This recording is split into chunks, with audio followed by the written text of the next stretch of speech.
Et là, aujourd'hui, on va incriminer le Rwanda de tous les maux du Congo. Alors oui, ce sont des Rwandais qui sont à l'origine des problèmes, mais c'est les Rwandais de 94. Les Rwandais d'aujourd'hui ont tenté depuis 30 ans, non seulement d'interpeller la communauté internationale, de rentrer de force au pays pour aller ramener justement ces génocidaires pour les traduire en justice. Ils ont échoué, ils se sont pris des amendes internationales. On a coupé les vivres pendant une année. Et là, encore une fois, on nous incrimine de tous les maux au Congo.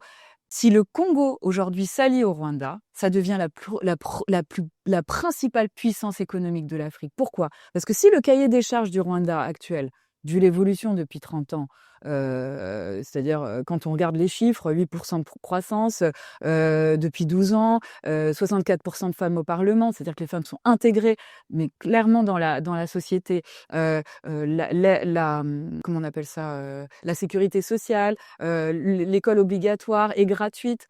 Tous ces modèles-là, s'ils existent au Congo aujourd'hui, et c'est-à-dire aussi avec une souveraineté, puisque le Rwanda est un pays souverain, panafricain, qui a dit non à l'aide internationale pendant longtemps pour pouvoir poser ses règles et ses principes, reconstruire une nation de zéro, abolir Tutsi, Hutu, ça n'existe plus du tout. Ouais, ça n'existe plus, oui. Et les enfants aujourd'hui ne savent même pas qui Tutsi, qui Hutu, quoi. Ils grandissent dans une...